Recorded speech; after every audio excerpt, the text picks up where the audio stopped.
Hello, everyone. Today we will discuss the Week 8 topic, which is about the divisible and indivisible obligations and obligations with a penal clause. First, let's talk about the divisible and indivisible obligations. Let's start with the Article 1223. Article 1223 of the Civil Code of the Philippines establishes that the divisibility or indivisibility of the object of an obligation does not change the rules for obligations where there is only one debtor and one creditor.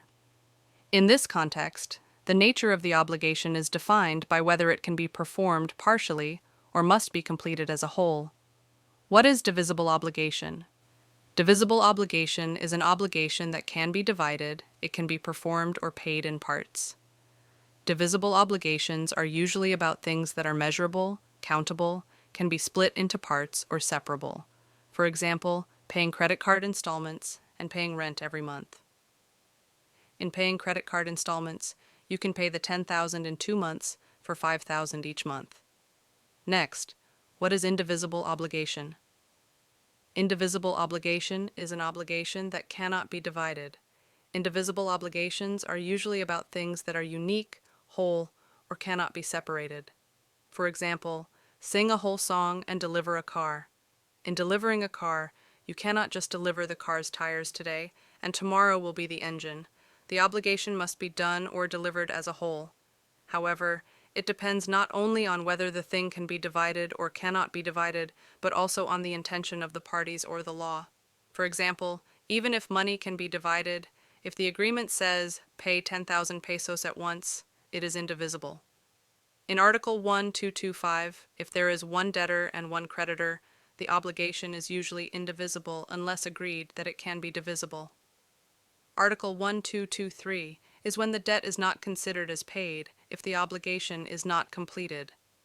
This applies to all obligations such as giving or doing something, not just things. Joint indivisible obligations. When one of the parties cannot fulfill the obligation will turn into damages, or also known as money payments. The other parties that can fulfill the obligation will only fulfill or pay their share in the agreement. For example, A, B, C, and D are in one group, and each is assigned a different topic to present. On presentation day, D is absent. A, B, and C still present their own topics and get good grades. They don't need to cover D's topic, while D alone is still responsible to present for his topic the next day and gets a lower grade for being absent. Next, we will discuss the kinds of division in obligations first. We have qualitative division. Qualitative division, or also known as one based on quality, not on number or quantity, of the things which are the object of the obligation. This is when you have different kinds of things, and you share them by giving different items to each person. For example, you have 3 different colors of hair clips, and you want to share them with your friends. One of your friends wants the red hair clip, the other wants the blue hair clip, and you keep the yellow hair clip for yourself. You and your friends will divide it based on the color that each of you prefers. To simplify, qualitative division is when you have different things and divide things based on the value or quality. Second, we have the quantitative division. Quantitative division is also known as one based on quantity rather than on quality. This is when you have the same kinds of things and you share them by giving an equal number of things to each person. For example, you have 10 chocolate cookies and you share 5 chocolate cookies to your friend and keep the other 5 chocolate cookies for yourself. To simplify, qualitative division is when you have same kind of things and each person will receive same amount of the same thing. Last, we have ideal or intellectual division. Ideal or intellectual division is also known as one that exists only in the minds of the parties. This is when both of the parties own a thing together, but the thing or object itself cannot be physically split. For example, a newly married couple bought a new house. Both parties agreed to co-own a house. The house cannot be divided in half. It belongs to both parties and is shared by them. To simplify, ideal or intellectual division is when the item or object is shared. The shared ownership is just an idea or an agreement. Next, we will discuss are the kinds of indivisibility. First, we have legal indivisibility. Legal indivisibility is when the law says the obligation cannot be divided even though the obligation or the object itself can be divided by its nature. For example, when the court says that the bail is 50,000 pesos, the detainee must pay the jail bail as a whole before being released. Second, we have conventional indivisibility. Conventional indivisibility is when the parties agreed the obligation make as indivisible, even though the obligation by its nature are divisible. For example, when a group of friends agreed to give a one big surprise birthday gift on their friend's birthday, they will gift it as a whole, not separately. Lastly, we have natural indivisibility. Natural indivisibility is when an object itself cannot be divided or cannot be physically split in half. For example, delivering a shirt.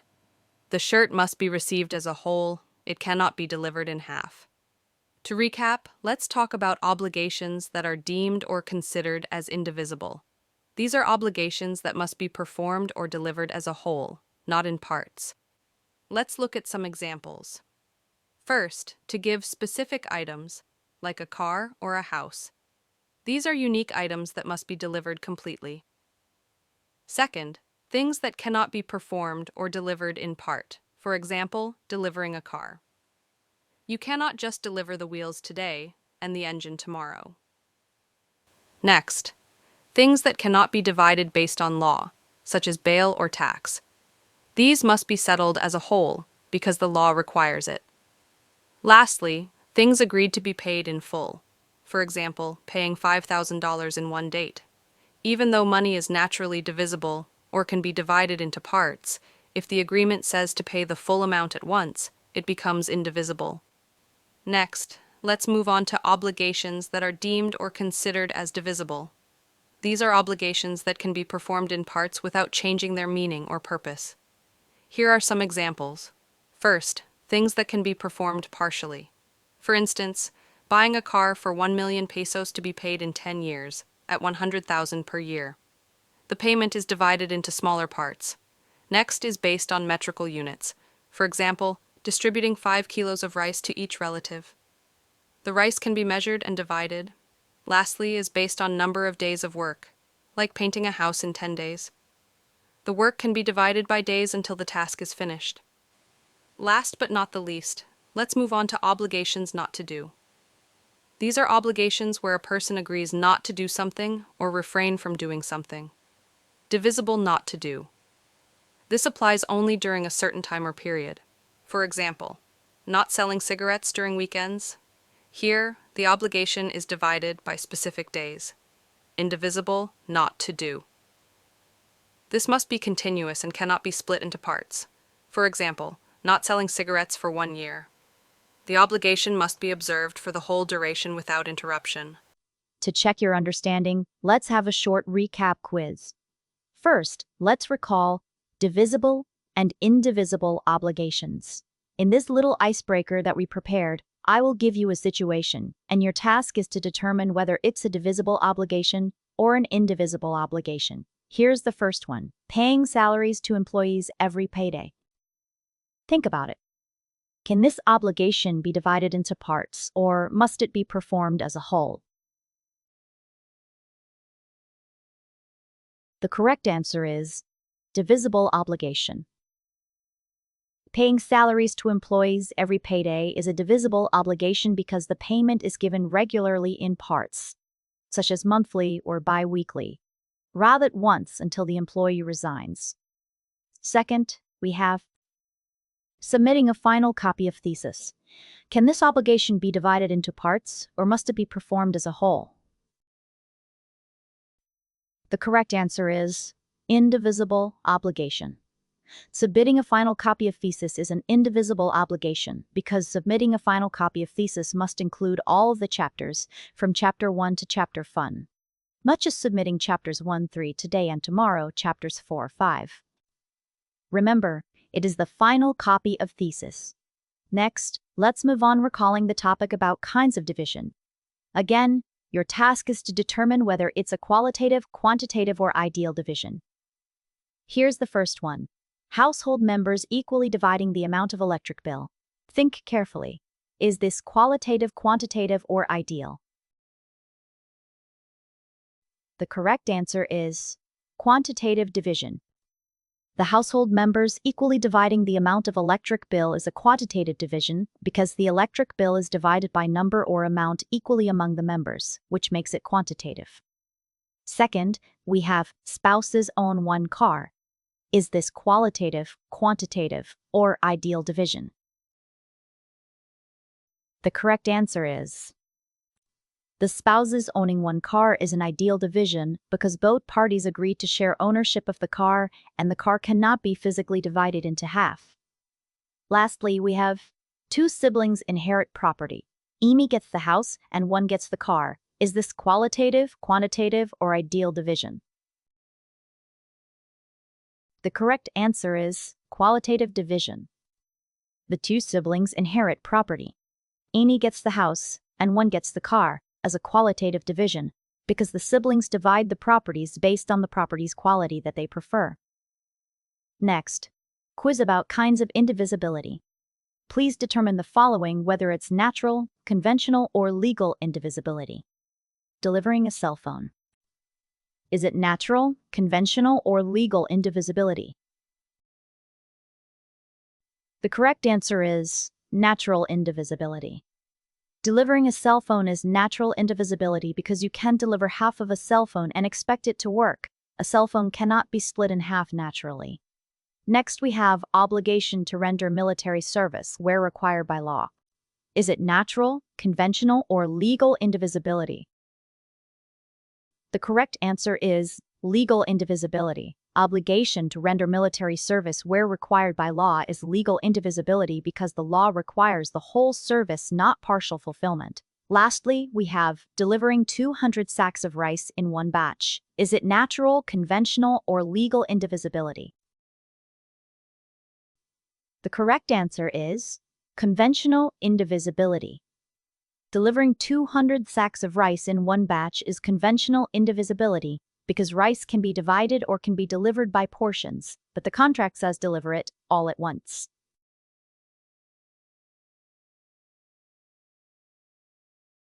Now that we understand divisible and indivisible obligations, let's go to the next topic, obligation with a penal cause. Let's talk about Article 1226.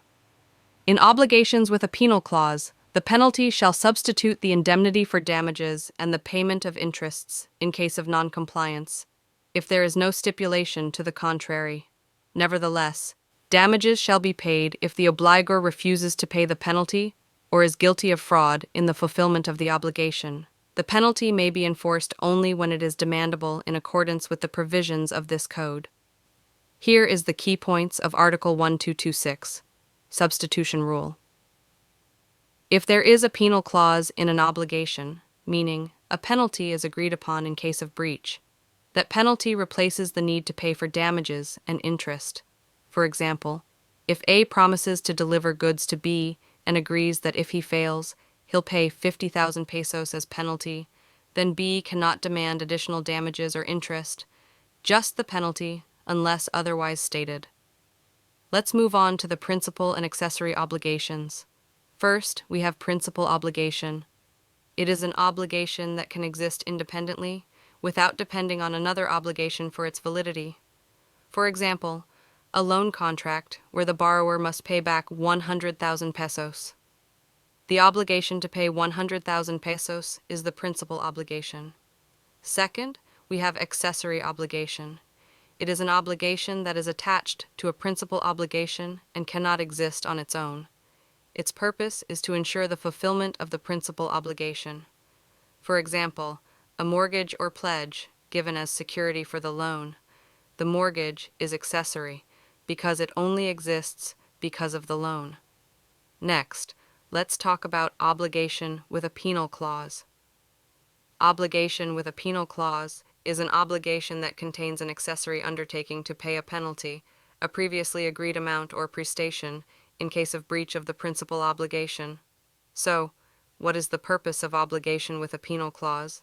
First is to secure compliance with the principal obligation, acts as a deterrent. Second is to simplify recovery. The creditor doesn't have to prove actual damages, they just claim the stipulated penalty. For example, a construction company promises to finish a building by June 30th, 2025. The contract states that if it fails, it will pay 100,000 pesos per day of delay as penalty. The principal obligation is the obligation to finish the building. The penal clause or accessory obligation is the payment of 100,000 pesos per day for delay. Let's move on to the kinds of penal clause. First, as to origin. Legal penal clause is when the penalty is imposed by law. For example, penalties for late payment of taxes under the tax code, penalties under labor laws. Conventional penal clause is when the penalty is stipulated by the parties in their contract. For example, a contract providing 10,000 pesos per day penalty for late delivery of goods. Second, as to effect or demandability. Subsidiary or exclusive penal clause. The penalty is the only remedy in case of breach. Damages cannot be demanded in addition, except in cases of fraud or refusal to pay penalty, under Article 1226. Joint or cumulative penal clause. The penalty may be enforced together with the principal obligation, if so stipulated or allowed by law. Third, as to purpose compensatory penal clause, intended as reparation, to replace damages and interest. Punitive penal clause, intended to punish the debtor for non-fulfillment or violation. Lastly, as to demandability or effect. Subsidiary or alternative penal clause, when only the penalty can be enforced, and joint or cumulative penal clause, when both the principal obligation and penal cause can be enforced. Penalty substitutes for damages and interests. In Article 1226, as a general rule, in an obligation with a penal clause, the penalty takes the place of the indemnity for damages and the payment of interests in case of non-compliance. In Article 1228, proof of actual damages suffered by the creditor is not necessary in order that the penalty may be enforced. The parties may stipulate that interest may be demanded in addition to the penalty. Article 1226 of Civil Code, the general rule. In obligations with a penal clause, the penalty substitutes for 1. Damages, 2. Interests. Thus, once the breach occurs, the creditor may demand the stipulated penalty without needing to prove actual damages. Article 1228 of Civil Code, no need to prove actual damages. The penalty may be enforced without proof of actual loss. Rationale. The penalty itself is a liquidated pre-estimate of damages agreed upon by the parties. When creditor may recover damages, the creditor, in addition to the penalty, may recover damages and interests. 1. When so stipulated by the parties. 2. When the obligor refuses to pay the penalty, in which case the creditor may recover legal interest thereon. Or 3. When the obligor is guilty of fraud in the fulfillment of the obligation, in which case the creditor may recover damages caused by such fraud. Limitations. First, fortuitous event or force majeure. If the obligation cannot be performed due to a fortuitous event, the debtor is not liable, hence the penalty is not demandable. For example, X promised to deliver goods to Y with a penalty clause for delay, but a typhoon destroyed the goods before delivery. Therefore, penalty cannot be enforced. Second, unconscionable or iniquitous penalty, Article 1229.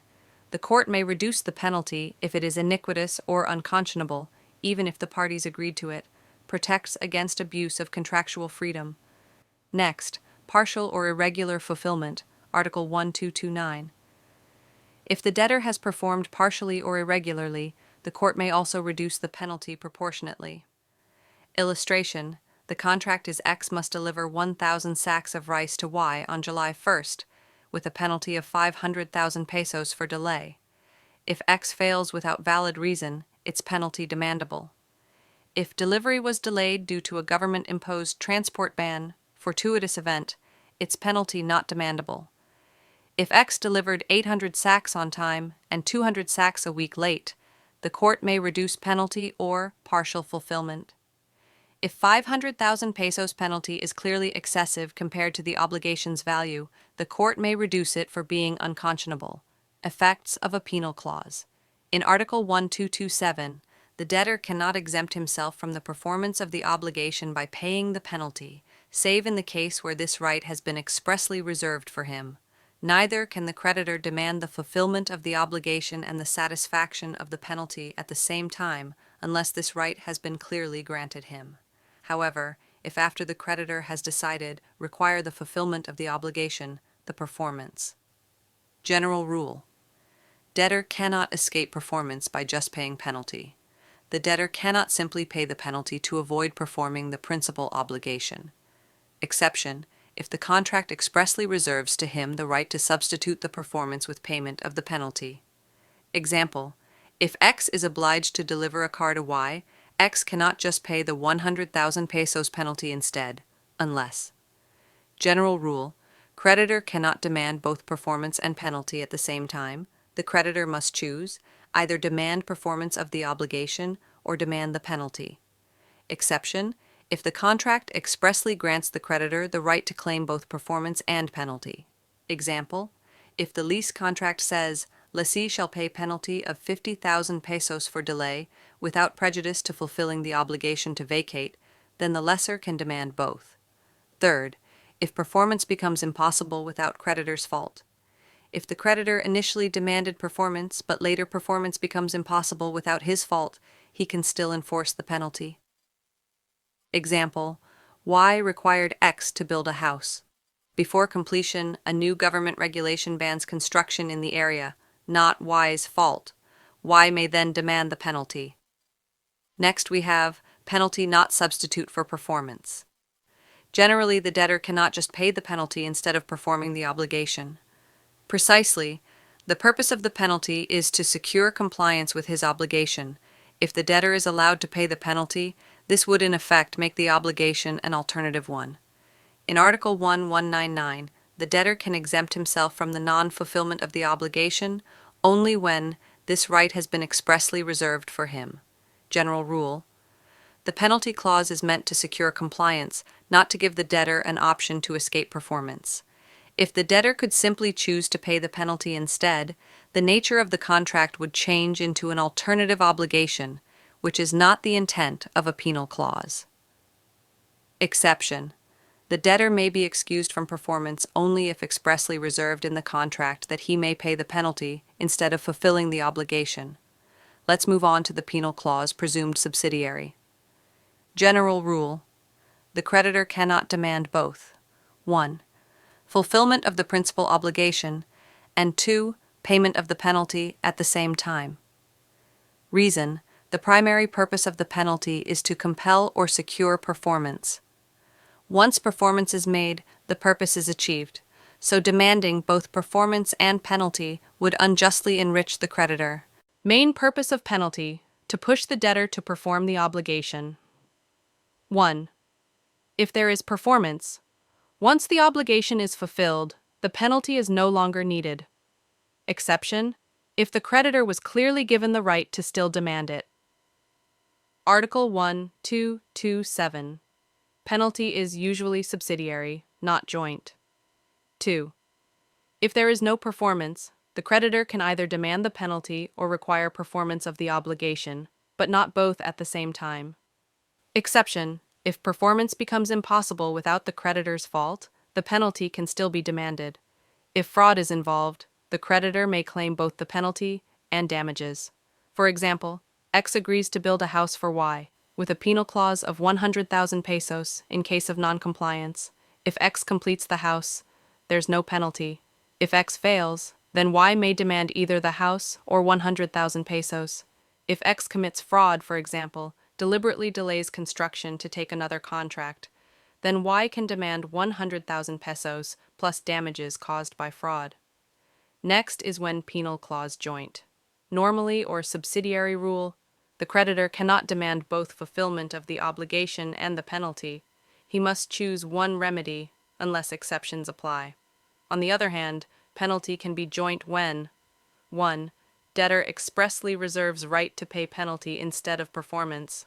If the contract allows the debtor to substitute the penalty for performance, then he can pay the penalty in lieu of complying with the main obligation. Example: S agrees to deliver rice to B or, at his option, pay 10,000 pesos. Here, the penalty becomes an alternative prestation, not merely subsidiary. 2. Creditor clearly granted right to demand both obligation and penalty. The creditor may demand both performance and penalty if such right is expressly stipulated or implied from the nature of the obligation, deducible from evidence.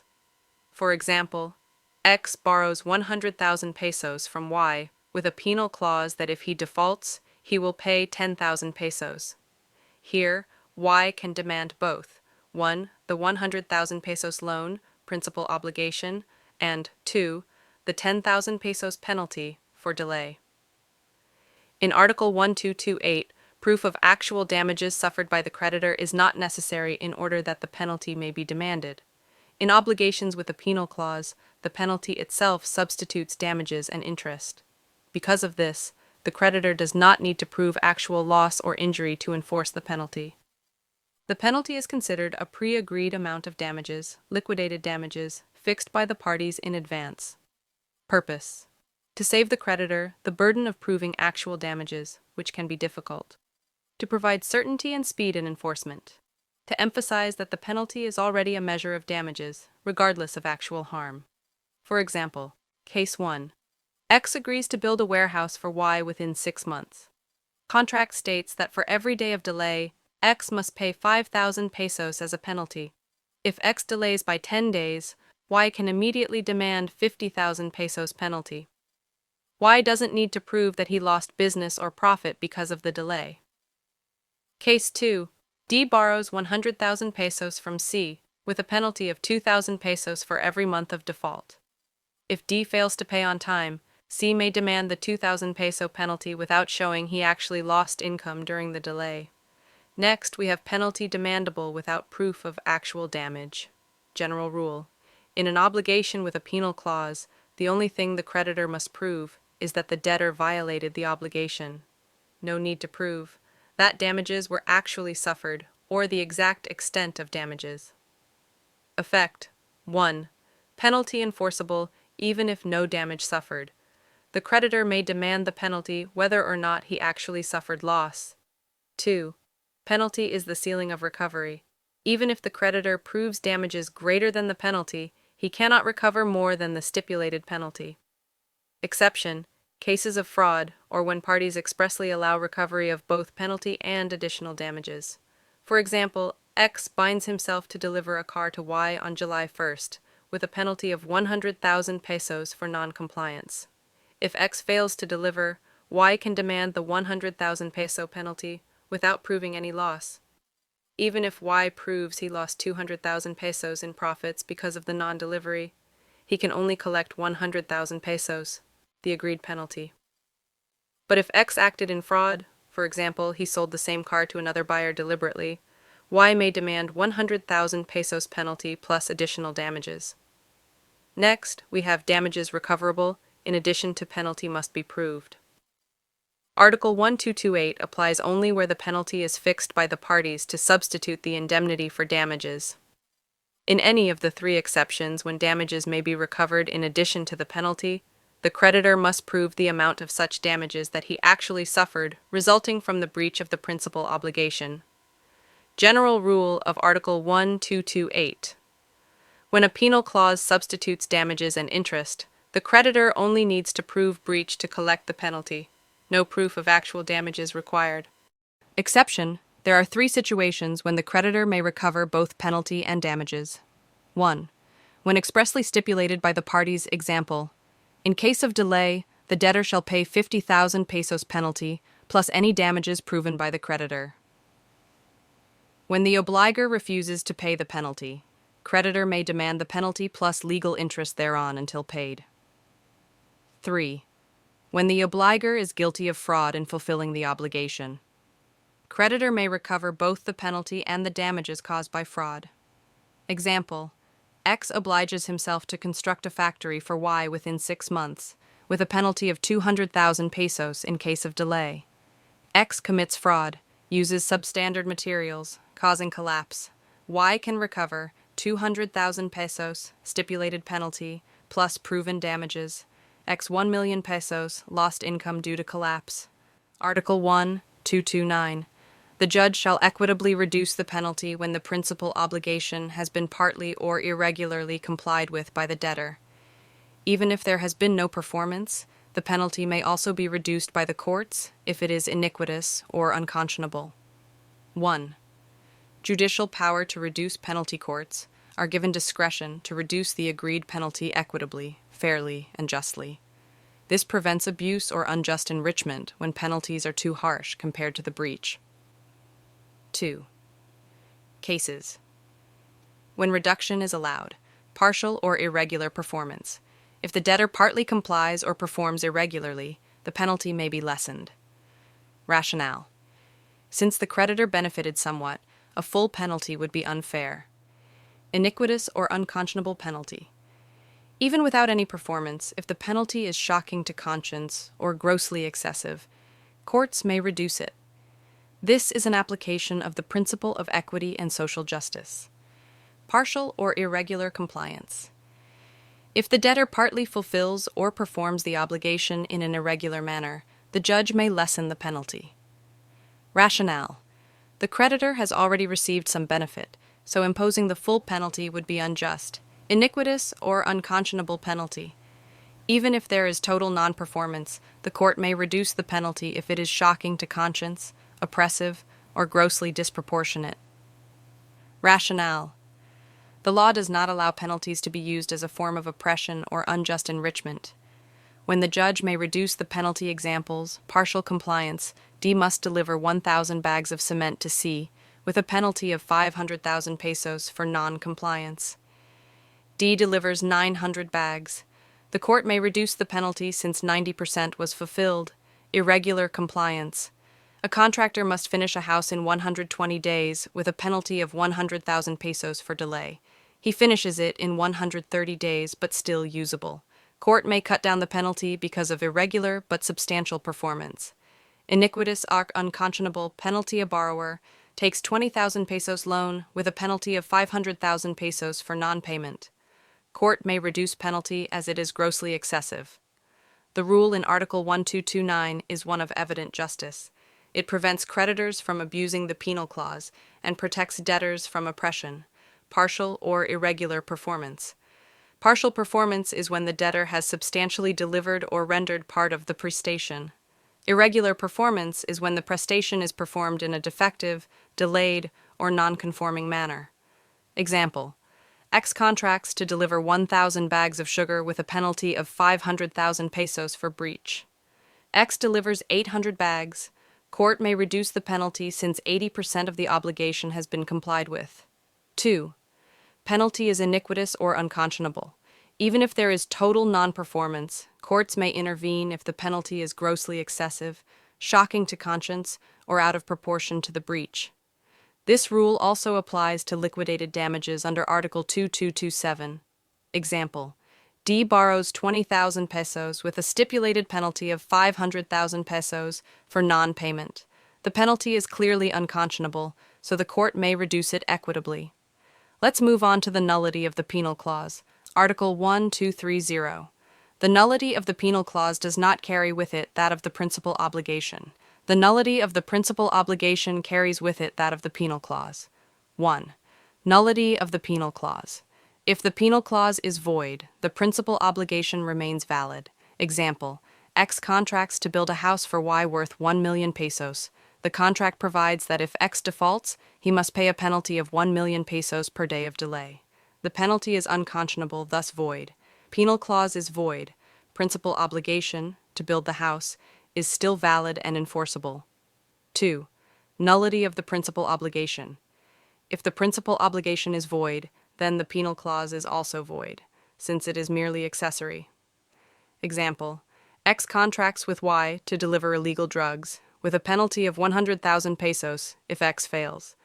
Principal obligation, illegal, is void. Penal clause is also void, since it cannot stand alone. Effect of nullity of the penal clause. General rule: the accessory follows the principal, but not vice versa. A penal clause is only accessory, meaning it exists only to strengthen or secure the performance of the principal obligation. 1. If only the penal clause is void. the principal obligation remains valid and demandable. The penalty is simply ignored. The creditor, injured party, may still recover indemnity for damages under Article 1170, which provides for liability in cases of fraud, negligence, or delay. Example: X agrees to deliver goods worth 200,000 pesos to Y. The contract provides a penalty of 500,000 pesos in case of breach. The penalty is disproportionate and unconscionable, so it is declared void. Penal clause is void. Principal obligation, delivery of goods, is enforceable. If X fails to deliver, Y may claim damages, but not the penalty. 2. If the principal obligation is void, the penal clause is also void because it cannot exist on its own. Example: X promises to deliver illegal drugs to Y with a 100,000 peso penalty if he fails. Principal obligation, illegal, is void. Penal clause is void.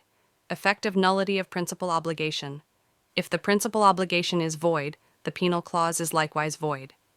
The reason is that the clause cannot stand alone without the principal obligation to which it is subordinated. But if the nullity of the principal obligation is due to the fault of the debtor, who acted in bad faith, by reason of which the creditor suffered damages, on equitable grounds, the penalty may be enforced. General rule: if the principal obligation is void, the penal clause is also void. Reason: the penal clause is merely accessory and cannot exist on its own. Example: if a contract to sell illegal drugs is void, then any penalty clause attached to it is likewise void. Exception: debtor's bad faith. If the principal obligation is void because of the debtor's fault or bad faith, and the creditor suffers damages, then equity allows enforcement of the penalty. Basis: Articles 10, 19, 20, and 21 of the Civil Code. Principles of justice, equity, and human relations. Example: It's agreed to deliver to B 2 grams of prohibited drugs. The contract carries a penal clause to the effect that in case of non-compliance with the obligation, S would pay a penalty of 10,000 pesos. Here, the nullity of the principal obligation carries with it that of the penal clause, although it is itself valid. Scenario: principal obligation. S agreed to deliver to B 2 grams of prohibited drugs. Void, illegal object, contrary to law, morals, and public policy. Penal clause: if S does not comply, he must pay 10,000 pesos. By itself, this penalty is valid, since payment of money is lawful. Effect under Article 1230. Since the principal obligation is void, the penal clause is likewise void, even if the penalty itself is a lawful prestation. Reason: the accessory follows the principal. The penal clause cannot stand without a valid principal obligation. Thank you for listening. We hope you learned a lot with divisible and indivisible obligations and obligation with a penal clause.